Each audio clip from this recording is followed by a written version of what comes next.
Saudara kaum muslimin muslimat rahimakumullah, mari pada kesempatan di malam hari ini kita panjatkan puji dan syukur kehadirat Allah Subhanahu wa taala, karena Allah begitu banyak melimpahkan nikmat rahmatnya kepada kita semua, sehingga di malam hari ini masih diizinkan oleh Allah bermuwajahah dalam rangka thalabul ilmi atau mencari ilmu.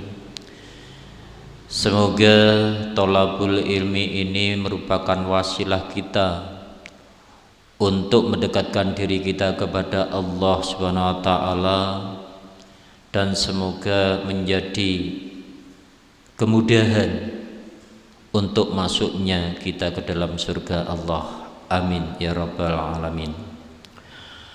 Salawat berta salam semoga tetap tercurah limpahkan kepada junjungan kita Nabi besar Muhammad sallallahu alaihi wasallam. Beliau memberikan bimbingan, pendidikan, teladan atau contoh yang baik kepada kita, yaitu berupa dinul haq, dinul Islam. Saudara kaum muslimin muslimat rahimakumullah,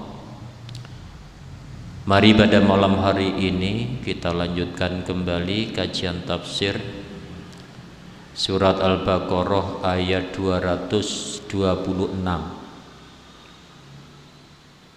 Surat Al-Baqarah ayat 226 sama 227.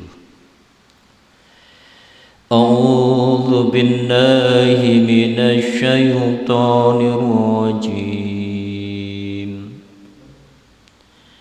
Lilladzina yu'luna min nisaihim tarabbusu arba'ati ashhur fa in fa'u fa innallaha ghafurur rahim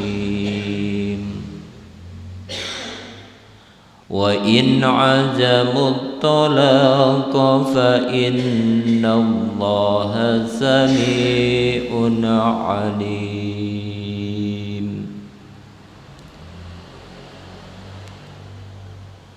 Lilladzina, bagi orang-orang yang yu'luna, yang mengilah, min nisaihim, dari istri-istrinya atau istri mereka, tarabbusu, diberi tangguh arba'ati ashur, 4 bulan.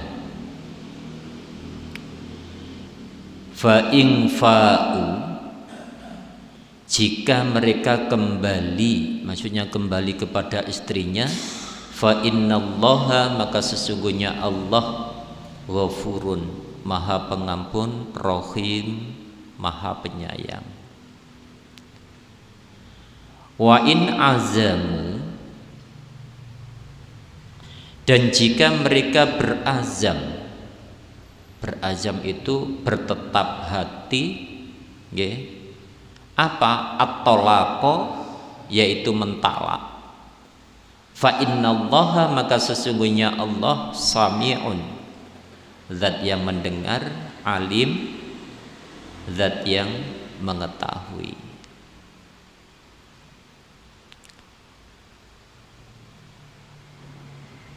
Jadi surat Al-Baqarah ayat 226 sama 227 ini adalah berbicara tentang ilah. Ilah itu apa? Atau ilah, sumpah seorang suami terhadap istrinya bahwa tidak akan menggaulinya selama suatu masa. Jadi sumpah suami, sumpah maksudnya tidak akan menggauli istri selama waktu tertentu. Bisa 1 bulan, bisa 2 bulan, bisa 3 bulan, bahkan lebih dari itu. Itu namanya ilah. Lah hal ini ada kalanya berjangka waktu kurang dari 4 bulan atau lebih. Karena tadi di dalam ayat kan tarabbusu arba'ati asyhur. Batas dari Allah itu hanya 4 bulan. Nah, kadang-kadang orang bersumpah itu ada yang kurang dari 4 bulan, ada yang 1 bulan dan lain sebagainya. Jika jangka waktunya kurang dari 4 bulan, maka pihak suami harus menunggu habisnya masa yang disumpahkannya. Setelah itu baru boleh berkumpul suami istri kembali. Kalau paringi contoh ngeten. Niki ada pembahasan di dalam Islam. Nggih, berarti pada zaman Rasulullah juga pernah terjadi. Ternyata ada seorang suami, entah sebabnya apa, itu bersumpah tidak mau menggauli istrinya. Itu namanya ilah. Misalnya bersumpah selama 1 bulan, bilang kepada istri, wahai istri, saya bersumpah saya tidak akan menggaulimu selama 1 bulan. Maka selama 1 bulan ini diharamkan untuk berkumpul suami istri. Jadi menunggu sampai habisnya sumpahnya itu selama satu bulan. Itu nggih. Nah, kalau misalnya belum 1 bulan, 1 bulan itu kadang-kadang 29 hari, kadang-kadang 30 hari, tergantung nggih. Nanti dilihat bulannya ini berapa hari. Pokoknya 1 bulan ya. Itu. Kalau misalnya belum 1 bulan ternyata suami sudah tidak kuat, misalnya tidak kuat, terpaksa melanggar sumpahnya, maka berarti dia harus membayar kafarat. Sebagaimana di pertemuan yang lalu membahas tentang kafarat orang yang melanggar sumpah, di antaranya apa? Pertama, memberikan makan fakir miskin 10 orang. Makanan yang biasanya kita makan, Nah, ini tergantung setiap orang mesti beda. Ada yang makannya setiap hari itu enak, misalnya kok nasi ikannya daging, berarti bayarnya juga harus daging. Pokoknya makanan yang biasa dimakan oleh keluarga. Yang kedua, bisa memberikan pakaian yang biasa dipakai, tentunya tingkatannya sesuai dengan yang dipakai di dalam keluarga. Atau memerdekakan hamba sahaya atau budak, tapi sekarang budak tidak ada, atau berpuasa 3 hari. Dan ini kalau membayar kafarat puasa 3 hari ini hukumnya wajib, bukan sunnah tapi wajib. Itu. Jadi kalau misalnya bersumpah selama 1 bulan, maka dia harus nutukno sampai 1 bulan. Seandainya kok sudah tidak kuat ternyata selama 1 bulan dan dia belum 1 bulan ternyata sudah menggauli istrinya, maka harus membayar kafarat. Itu ya. Nah, itu. Oleh karena itu, jika belum waktunya, maka istri pun harus bersabar, karena pada saat itu masa-masa yang diharamkan karena sesuai dengan sumpahnya, ya. Lah, pihaknya tidak boleh meminta dijima pada masa tersebut. Hal itu pernah disebutkan di dalam yaitu kitab Sahih, yaitu diriwayatkan dari Siti Aisyah radhiyallahu anha yang menceritakan anna Rasulullah ala min nisaihi sahra fanazala li tis'i wa isrina wa qala as-sahru tis'a wa isruna. Kata Rasulullah bahwa Rasulullah pernah mengilah istrinya selama 1 bulan. Jadi Rasulullah juga pernah. Makanya artinya memang itu teladan, contoh, dan itu kejadian yang biasanya terjadi di dalam yaitu hal rumah tangga. Cuman di sini tidak disebutkan apa penyebabnya, karena orang di dalam mengilah istrinya ini bermacam-macam sebab. Nggih, mungkin karena saking jengkelnya, saking macam-macamnya namanya manusia ya. Nah, itu bisa juga keluar sehingga bersumpah. Lah Rasulullah pernah mengilah istrinya selama 1 bulan, maka beliau baru turun. Maksudnya turun itu adalah yaitu menggauli istrinya setelah 29 hari. Lalu beliau bersabda, bulan ini bilangannya 29 hari. Jadi selama 1 bulan pada saat itu harinya 29. Sehingga setelah 29 maka Rasulullah setelah itu baru yaitu menggauli istrinya. Ini contoh dari Rasulullah itu nggih. Nah, dalam hal ini Imam Bukhari juga Imam Muslim itu juga meriwayatkan yang sama, cuman melalui Umar ibnul Khattab. Nah, niki keterangan ini saya ambil dari tafsir Ibnu Katsir nggih. Nah, jika masa ilah lebih dari 4 bulan, tadi batasannya dari Allah tarabbusu arba'ati asyhur, yaitu hanya 4 bulan. Tidak boleh lebih dari 4 bulan. Nah, jika masa ilah lebih dari 4 bulan, maka pihak istri boleh meminta kepada pihak suami menggaulinya setelah habis masa 4 bulan. Misalnya suaminya bersumpah, ternyata saya tidak akan menggaulimu selama 5 bulan misalnya, maka tidak boleh sampai 5 bulan, 4 bulan terakhir. Nah, ini harus dihentikan, nggak boleh melanggar yaitu peraturan di dalam Quran lebih dari 4 bulan. 4 bulan harus dihentikan. Itu nggih. Bahkan di sini disarankan pihak istri memohon kepada suami untuk menggaulinya habis masa 4 bulan. Setelah masa 4 bulan, pihak suami hanya ada salah satu pilihan. Ada kalanya menggauli istrinya dan ada kalanya menceraikan istrinya. Itu nggih. Pihak hakim boleh menekan pada suami untuk melakukan hal tersebut, nggih. Nah, demikian itu agar si istri tidak mendapatkan mudorot karenanya. Niku maksudnya ngeten. Lek misalnya dia bersumpah melebihi dari 4 bulan, maka 4 bulan itu harus dihentikan. Dan si istri bisa meminta suami untuk menggaulinya, karena sahnya kembali kepada istri itu bukan hanya kembali biasa, tapi harus menggaulinya. Itu nggih. Kalau misalnya tidak mau, ada 2 pilihan, nggih. Menggaulinya yang berarti kembali atau menceraikannya.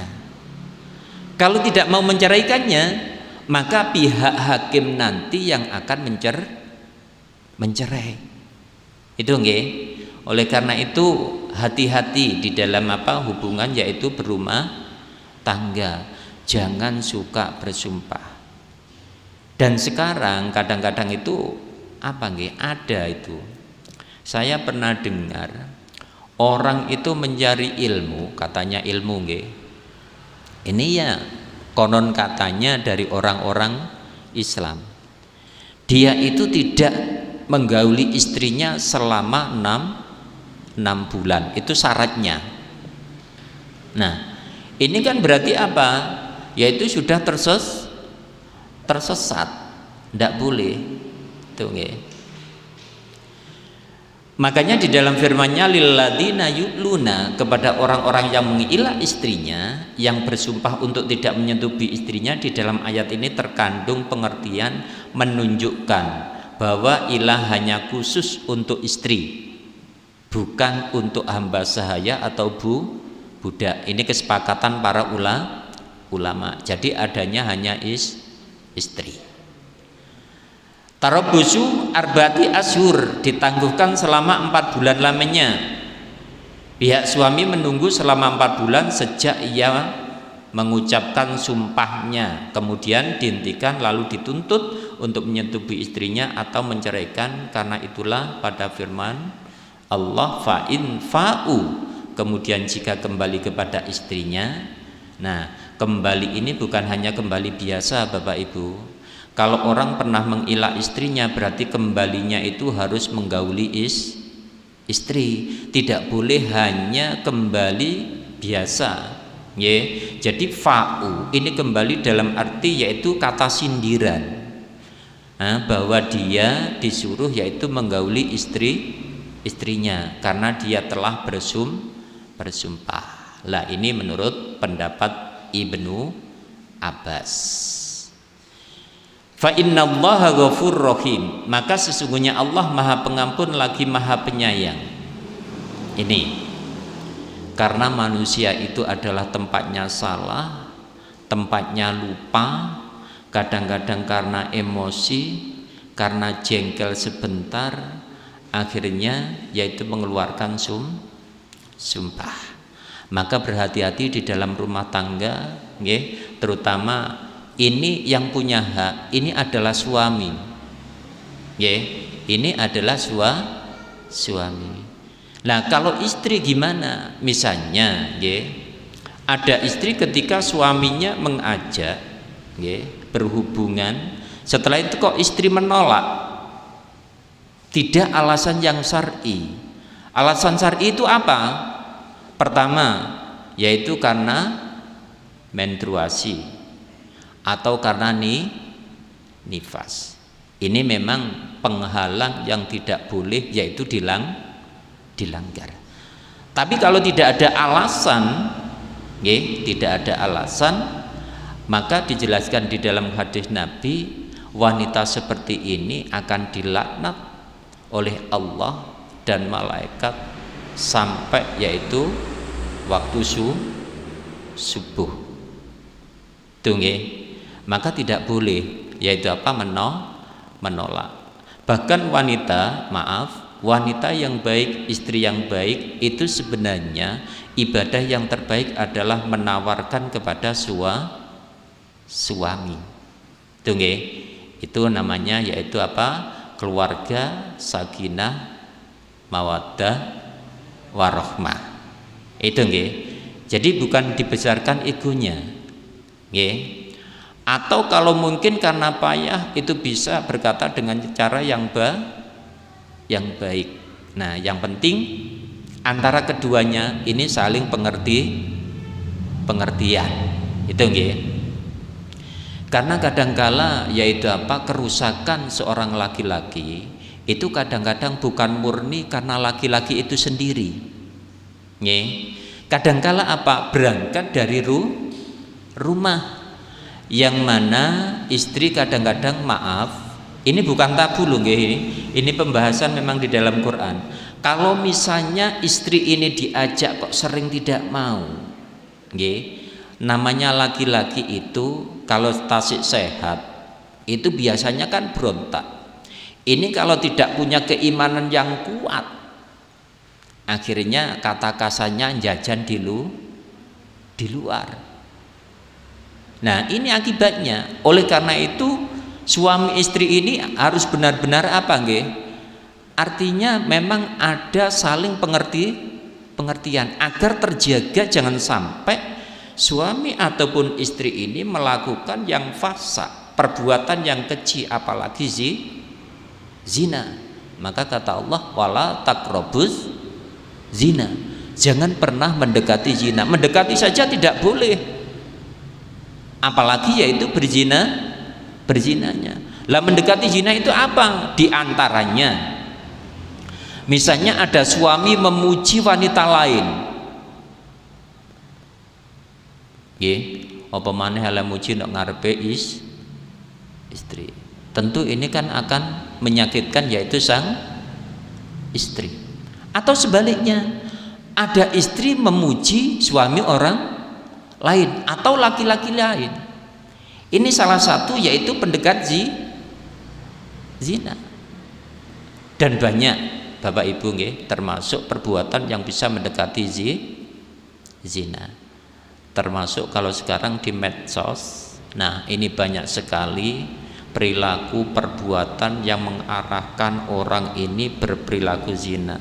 Bahkan di situ seakan-akan sudah dilegalkan, seakan-akan itu adalah kebenaran, dan dia beralasan ini adalah cinta dari Allah.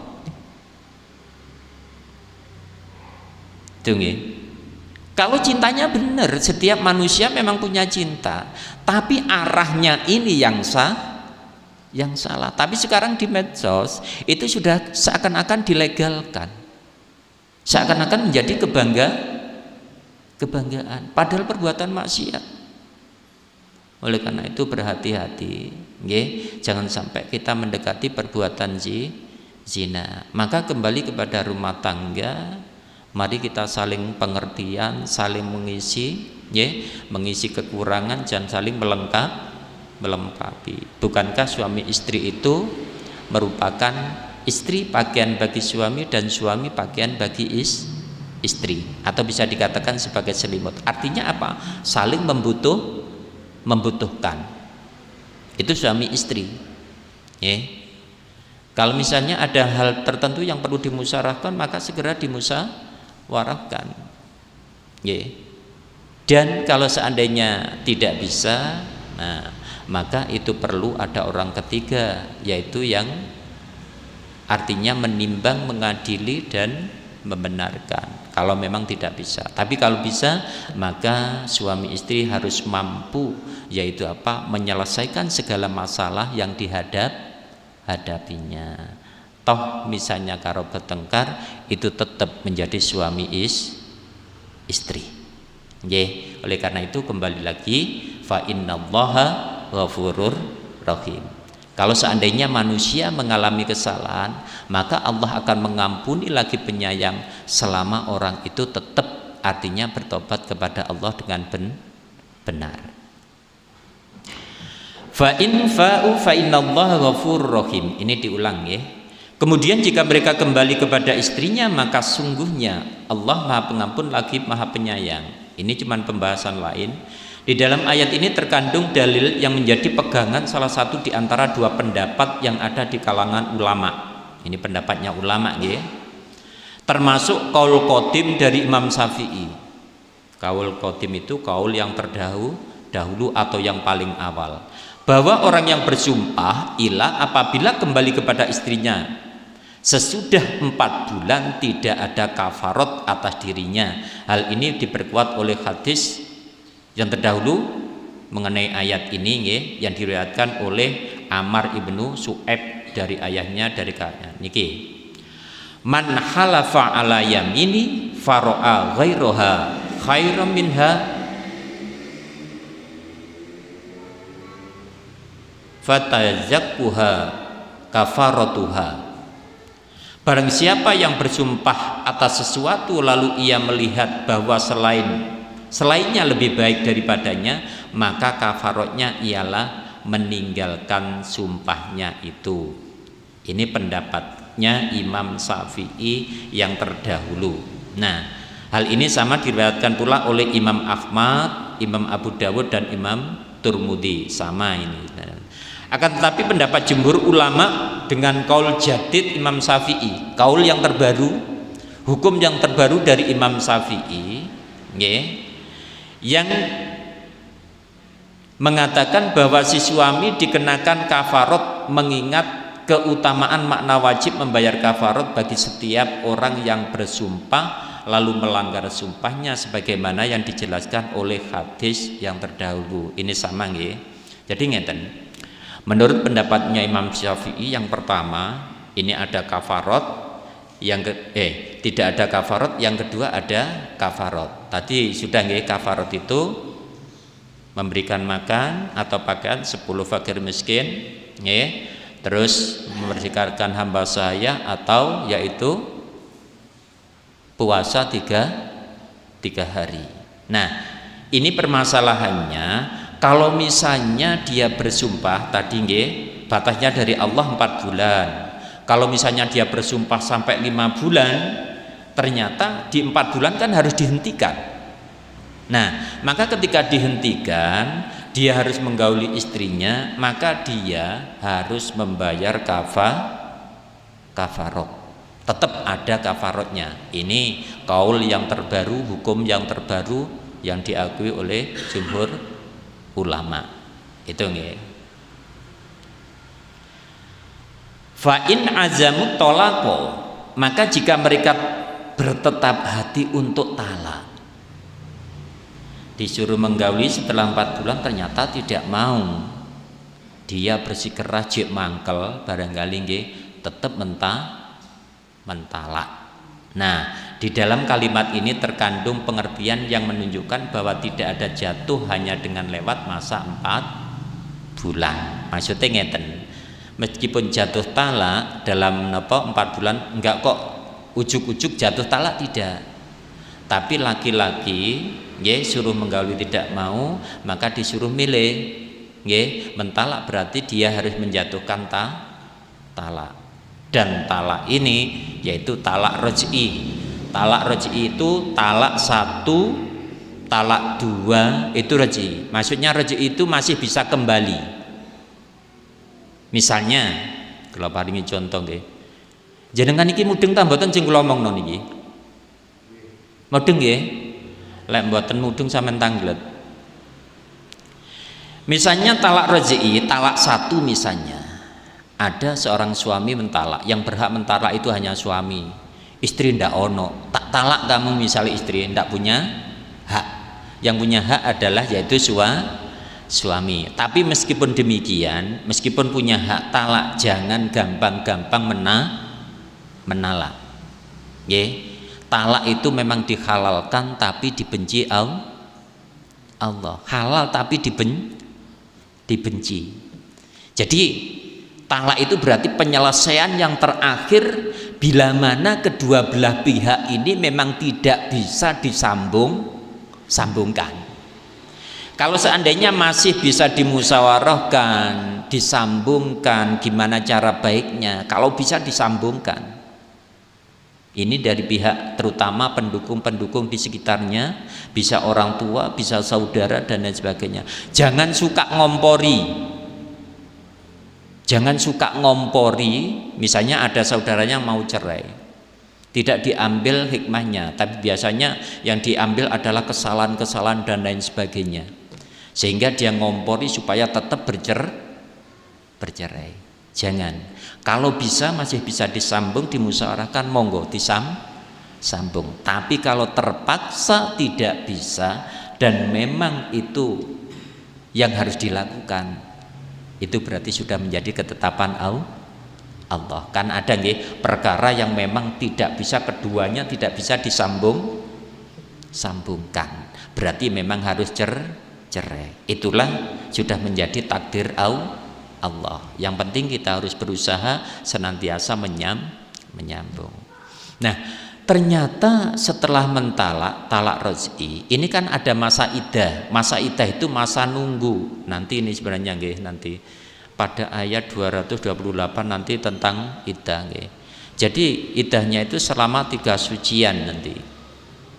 Nah, bagi orang yang tidak pernah menstruasi atau orang yang sudah pernah menstruasi tapi sudah napa istilahnya? Manupus napa nggih? Nggih. Lah itu berarti masa iddahnya 90 hari. Kan ada wanita yang tidak pernah menstruasi, ada. Nggih. Terus ada yang pernah menstruasi, setelah itu biasa di usia 50 ke atas itu sudah berhenti. Itu kalau seandainya itu terjadi masa-masa iddahnya, ya, masa iddahnya ini cerai hidup loh nggih. Cerai hidup, masa iddahnya itu selama 90 hari. Itu nggih. Tapi kalau orang yang menstruasi itu 3 sucian. Nggih, 3 sucian. Misalnya kalau pas dicerai masa suci. Setelah itu menstruasi, masa suci. Nggih, berarti kan sudah 2 kali. Setelah itu menstruasi, masa suci, berarti sudah 3 kali. Menstruasi yang ketiga, hari pertama pada saat itu berarti masa iddah sudah habis. Bingung ta mboten? Kula ulangi. Kula ulangi. Misalnya dicerai pada saat itu dalam masa suci, maksudnya tidak men. Berarti ini sudah terhitung satu suci satu. Setelah itu kan menstruasi. Setelah itu suci lagi. Berarti sudah terhitung dua. Setelah itu menstruasi, terus suci, berarti terhitung tiga. Masa suci sudah 3. Setelah itu memasuki hari menstruasi pertama, berarti masa iddah sudah habis. Sudah habis. Nah, di masa-masa iddah ini yang berhak untuk rujuk itu hanya suami.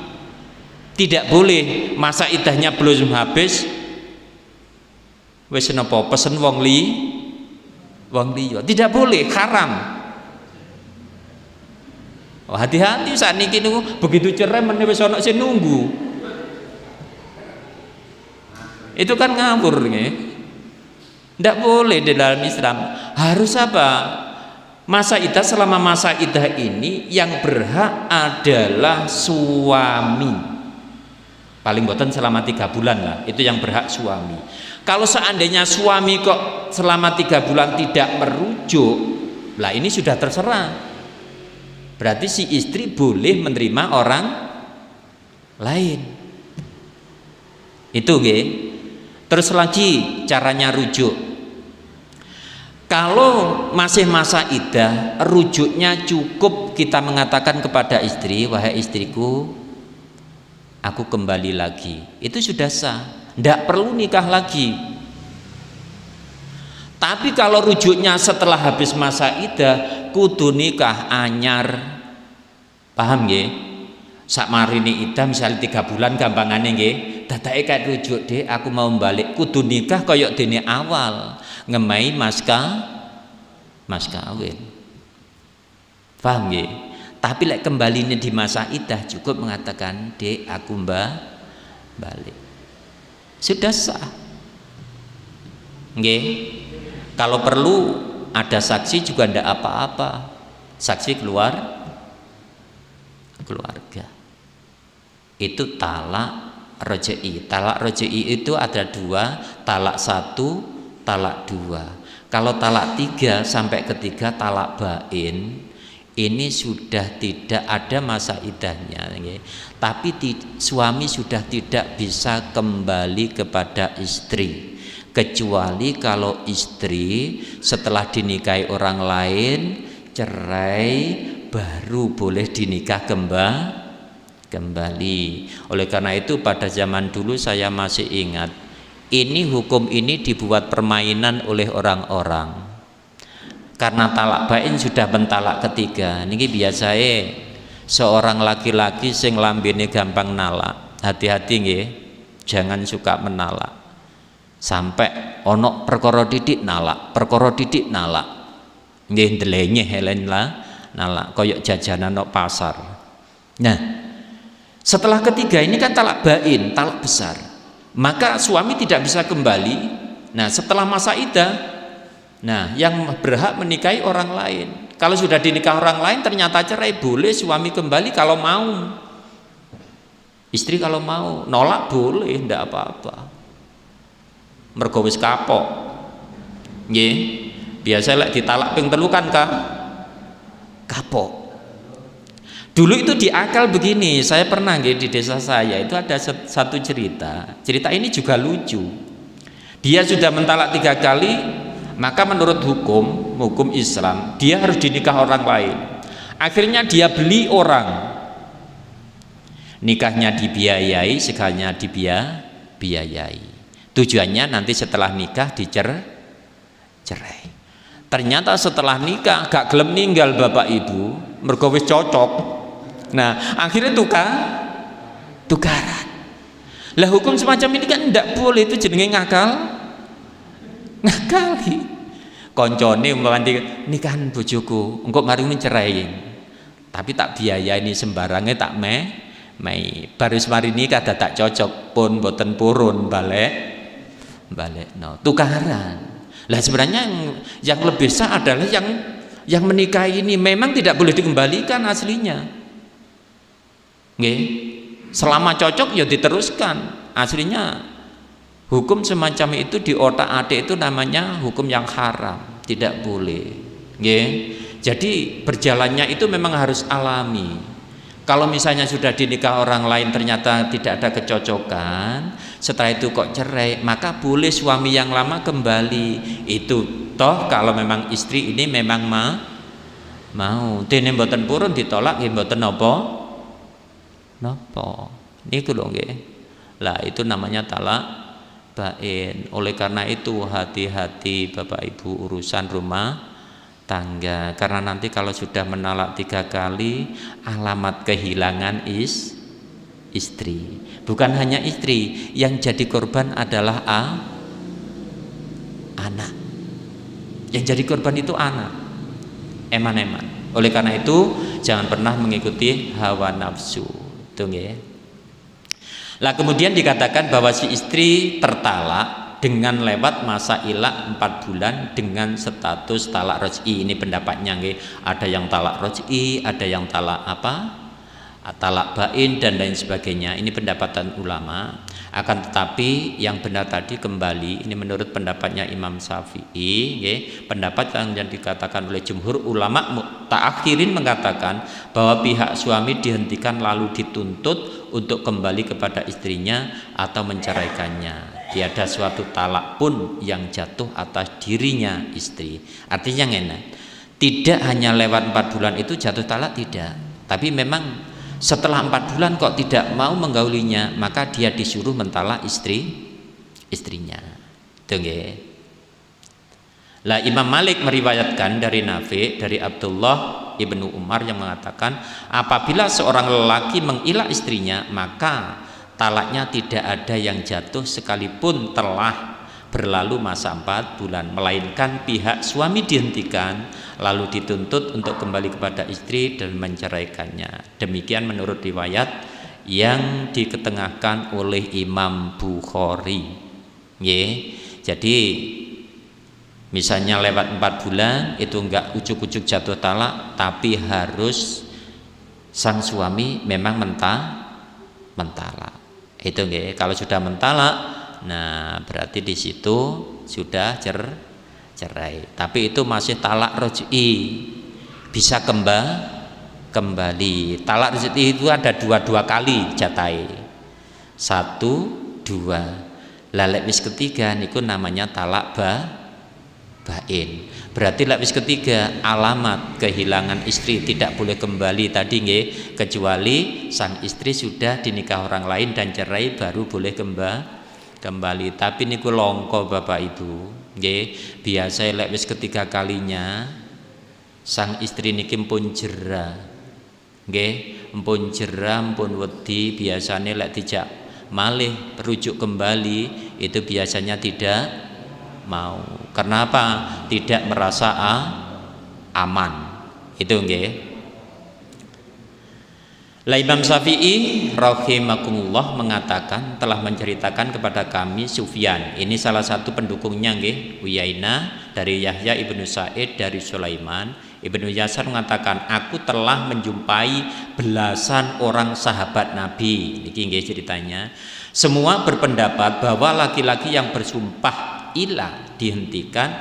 Pengertian belasan menurut Imam Syafi'i paling sedikit terdiri atas 13 orang.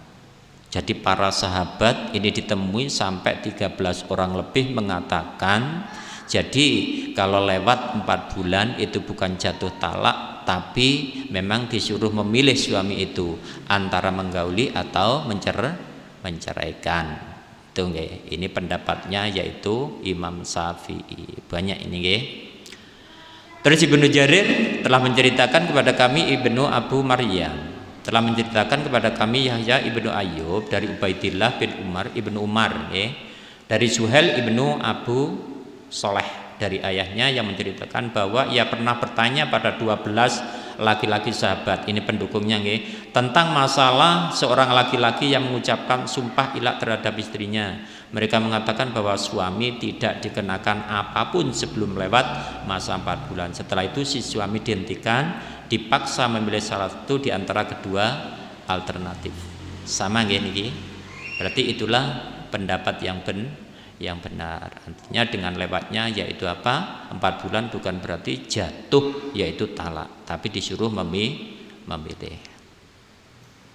Ini pendapatnya Imam Malik, ada yang aneh nggih, tetapi Imam Malik berpendapat menyendiri. Ia mengatakan tidak boleh pihak suami merujuk sebelum ia menyetujui istrinya. Nah, ini yang tidak dipakai oleh jumhur ulama. Ini khusus pendapatnya Imam Malik itu nggih.